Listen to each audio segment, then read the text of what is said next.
All right, so I wanted to bring you an interesting one on the desk for review today. This is going to be the GMKTEC. I don't know if we can see this guy here. If I can focus on that. Yep.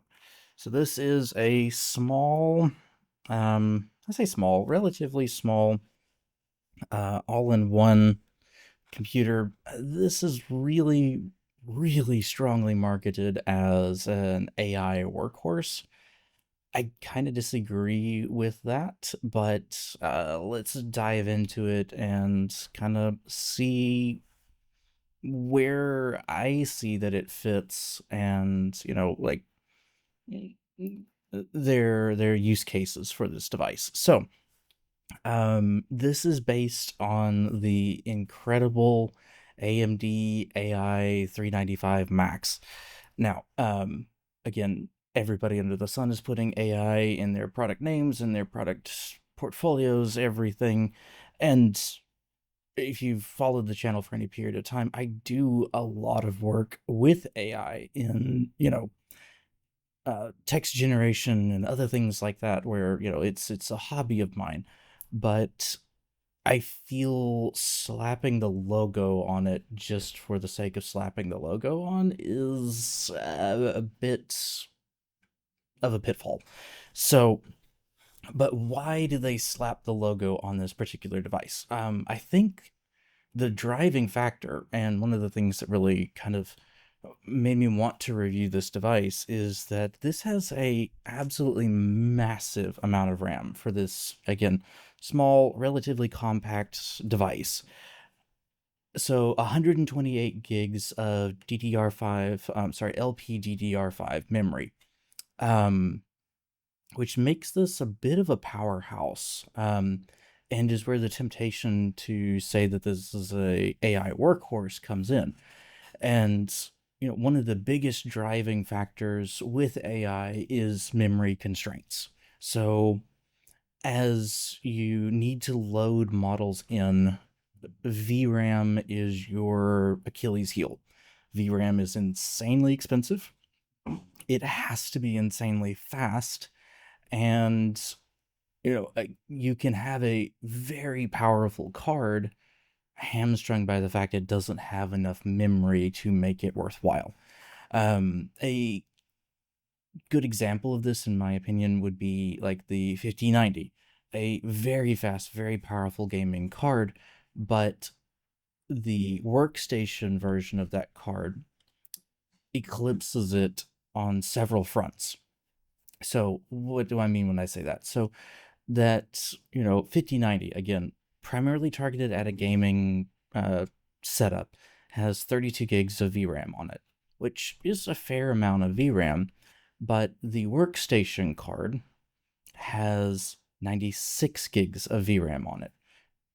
And the difference that makes for being able to load models is staggering. So you kind of have this hierarchy of, can I load the model at all, is the question. And this guy can load the model. So you've ticked that first box. Whereas, this can technically load models that I'm going to be generous here and say a $2,000 5090. We all know the prices are going absolutely insane right now. So take that. I am very much so lowballing that number. But, when you look at it, this on paper can fit more. You can fit a lot of LLMs in this, but the problem is that you have this vast amount of memory capacity, but it's LPDDR5. So the throughput on this memory, and I'm going to use throughput instead of other terms, but I'm just going to say the maximum throughput for this memory is not enough. And then, so you have this really wide VRAM or RAM buffer at the beginning, and then you push it into a smaller pipe, and then you get down to the GPU in this, and it's working its little heart out, but it's not capable of pushing these massive models. Now, I've seen some reviews. I've seen a lot of reviews. Again, it feels kind of weird reviewing a device that has been reviewed to death, but I felt like I had a little bit of a different take than most people did on this device. And that is, they're looking at it and they're saying, oh, yeah, it's great for LLMs. I'm getting 2 tokens a second. This is phenomenal. If you've not worked with LLMs, 2 tokens is terrible. Like, even if you squeeze and optimize and you get this running well, I've seen some that are pushing maybe 8 tokens a second. Now, if you step this down to a smaller model, crazy tunes and optimizations, great, you can get it going even faster than that. But at that point, you're not leveraging that VRAM or RAM capacity anymore. I'm going to continue to screw the two up because it's usually VRAM. And so, why? Now, there's a case to be made that it's a dev platform, and so you would load this up, tune, and then push to production on, so you could develop on a much lower power, much easier to maintain device, and only push to prod where you're spinning up your multi-thousand-watt servers when you need to. So again, there's a use case there. I'm not arguing that at all, but to trumpet this device as the LLM monster, I just feel is wrong, and I feel it's doing a disservice to the device overall. Now, does that mean it's a bad device? Absolutely not. So I think there are a handful of use cases that this device really shines for, and that is, a mobile workstation. So the idea is I could toss, this little guy here into a suitcase with a portable monitor, set it up at a hotel or an office, and all of a sudden I've got a legitimate, uh, workhorse to do, real compute on. So, again, one of the things that I've found traveling that's been a bit of a pain for me, when I'm traveling for work, is that, I've got a work laptop, an Dell engineering grade work laptop that weighs a absolute massive amount, has a humongous power brick, and then, I've got the Asus 16-inch laptop that I've reviewed on this channel that is absolutely phenomenal. It's thin, it's light, you can power it off of anything, it's lovely. And so, all right, so now I've got 2 laptops in here, but the Asus laptop is, again, decent, but doesn't have enough RAM to do what I need it to do. So I think for me, the Achilles heel for that Asus laptop is that it needs a little bit more memory. Even running things like Lightroom and stuff like that very quickly, you're going to run out of system memory. And it's the highest memory spec that they offered. If they offered a higher one, I would have gotten it. But for some reason, laptop manufacturers don't believe in making a strong performing thin and light. It's like I don't need it to be crazy fast. I just need to be able to open and do the things that I want to do. So enter this guy. This, unlike a laptop, I can toss into my actual suitcase, check that bag, and away it goes. So this is weight I don't have to take with me. Same with the screen. I can toss a very large portable monitor in.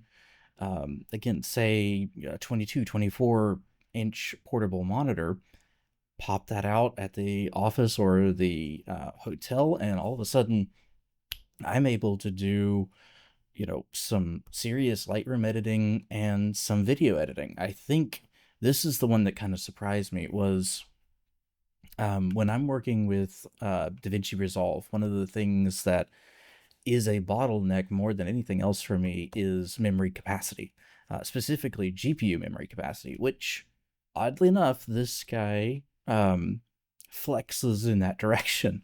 So when I have my, I don't have it on me right now, but I have an older Razer Blade 17, the Pro model. So again, think a chunky, heavy laptop. Again, not crazy chunky, but still very heavy, very dense, very large. Power brick, hot, loud, you name it. And I will show in just a minute, it still outpaces this. There's no question there.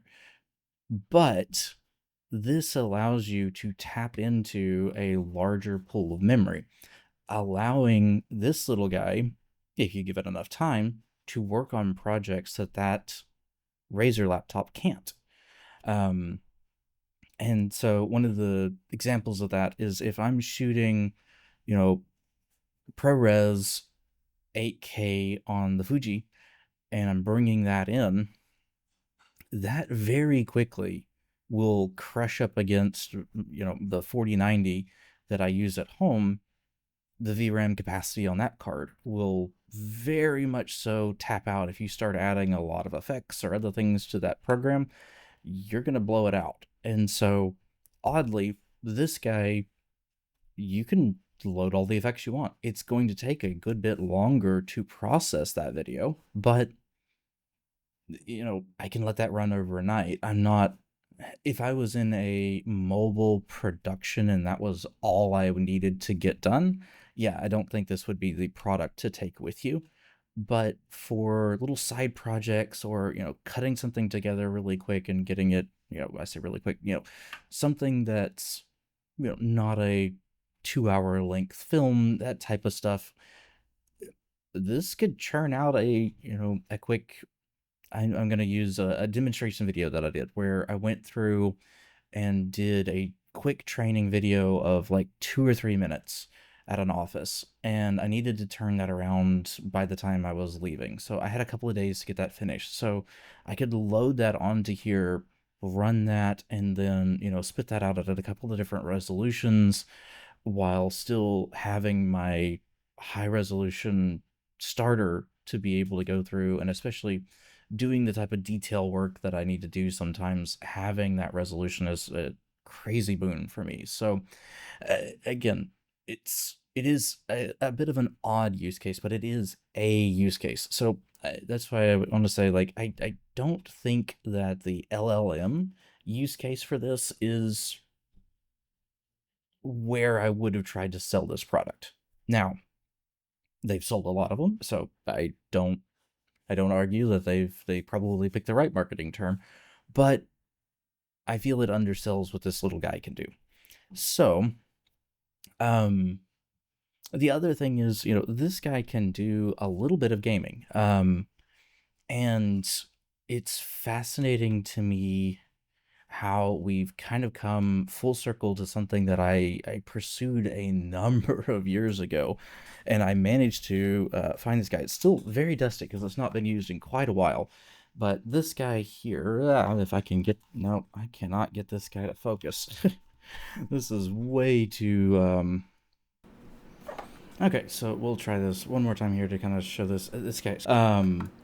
This guy here is a very old Zotac. I don't even know if I still have a model on this. This was a mini PC, the I guess, 751. And I had this a long time ago, to be honest, and used it for quite a while. It's kind of fallen out of favor pretty significantly because it doesn't, my use case changed pretty drastically for it. So, but the reason that I bring it up is that it is a very interesting device in that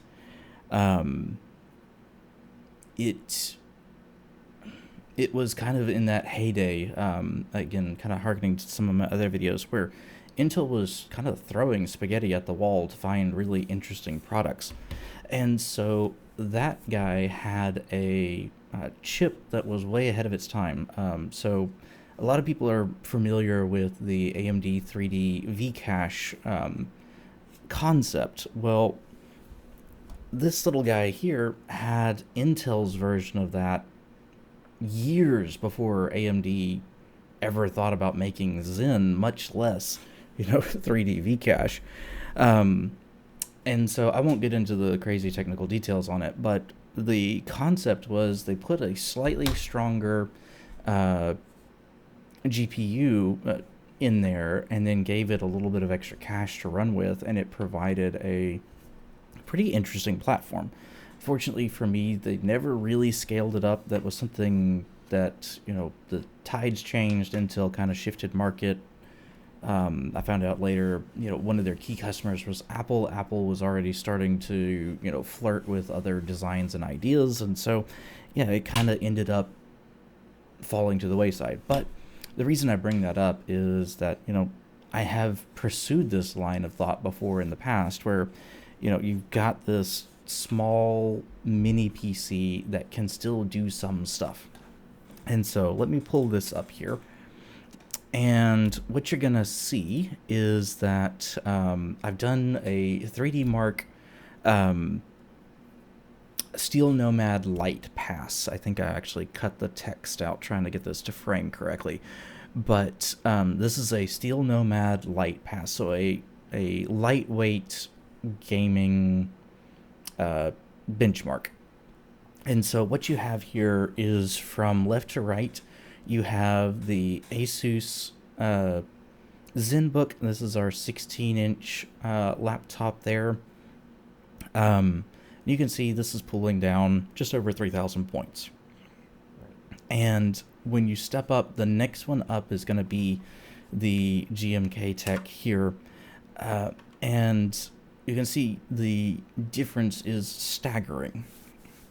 So the GPU is so much more powerful than the one in the laptop, and it's also paired with a much stronger processor.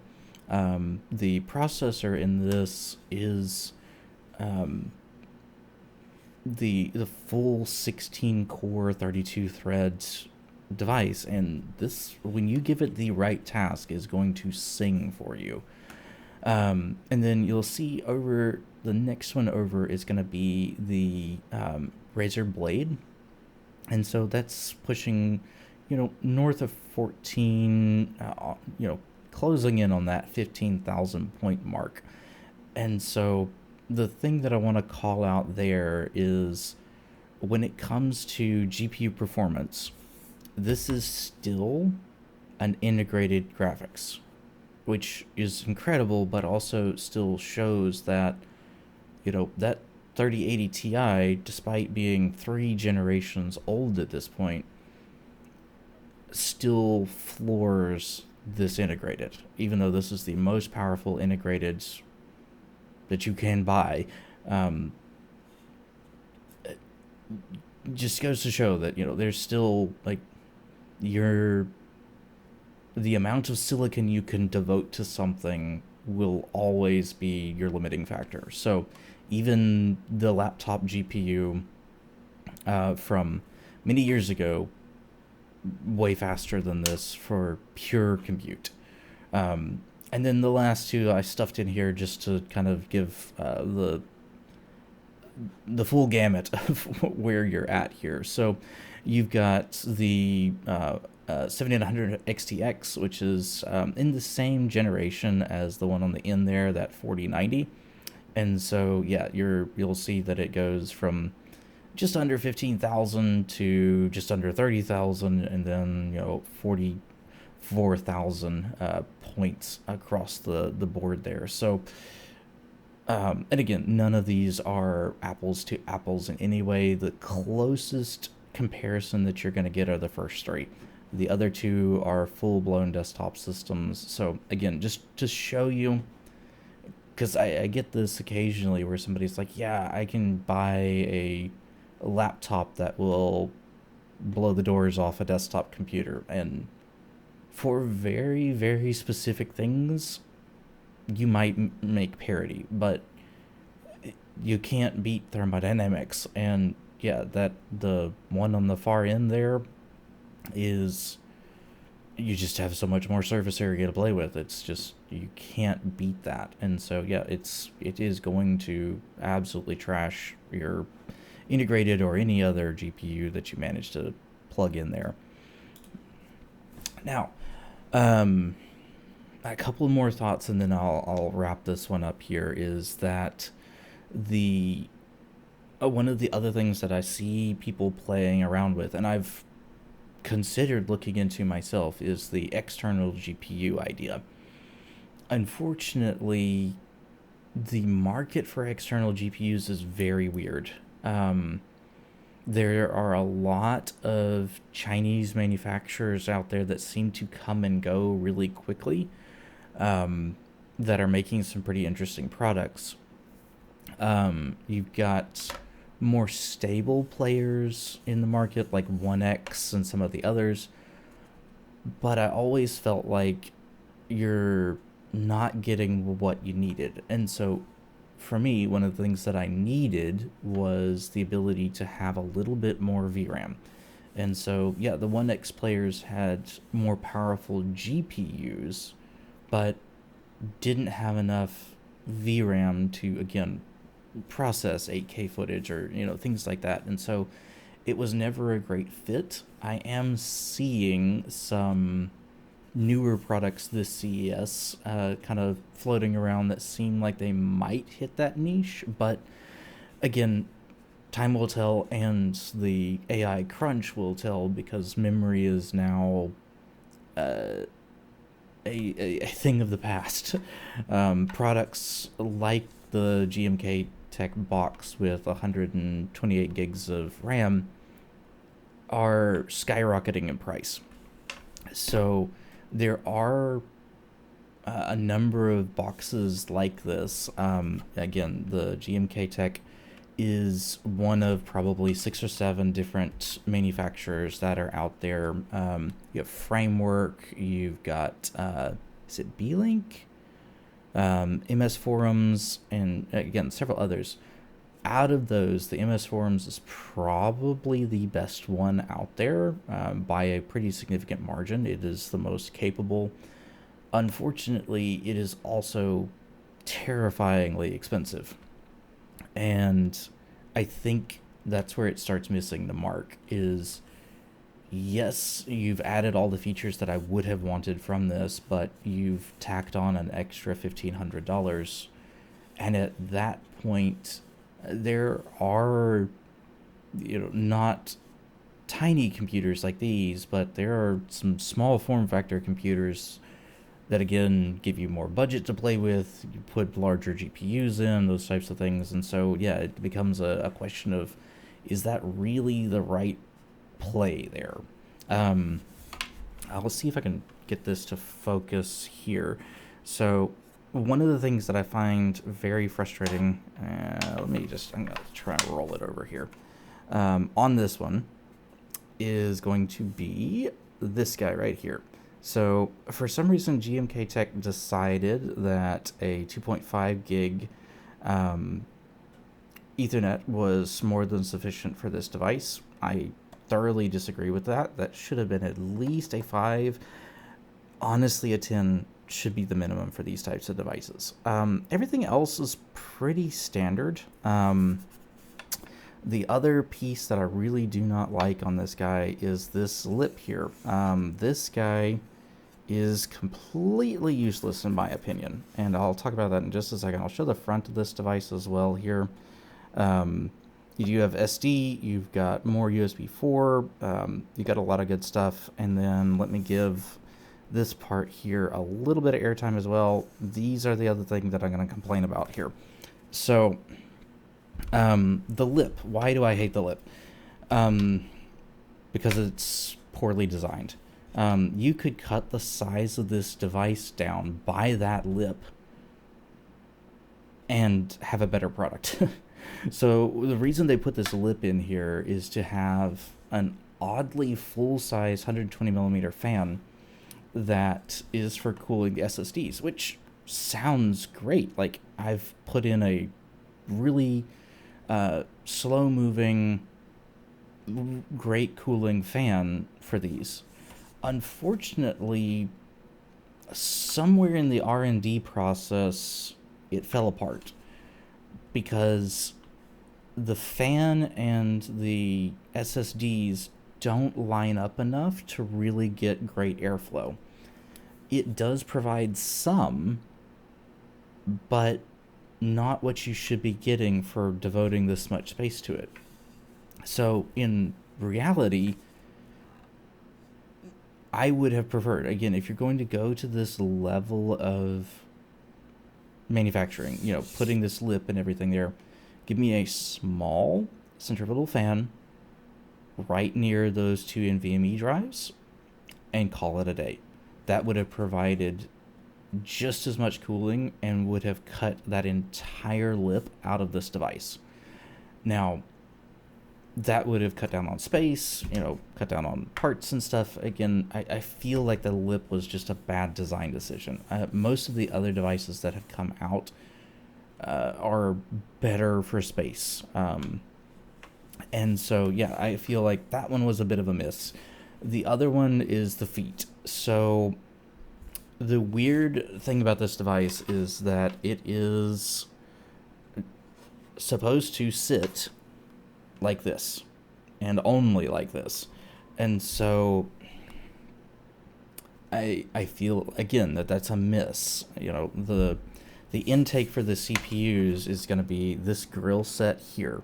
And so if I lay this flat, there's no air intake for that. There's air intake, you can see right there, for the fan that sits on the top of the SSDs, but it does not do anything for the CPU. And so you're kind of restricted to one orientation. The other problem with it is that they decided to put the screws to take the device apart to add an NVMe drive to this are under those feet, which I don't like, because as soon as you pull that adhesive off, it is never going to stick the same way that it did before. So anyway, this has been kind of a quick overview of the GMKTEC mini PC. If you've got anything that you would like to see me test or run,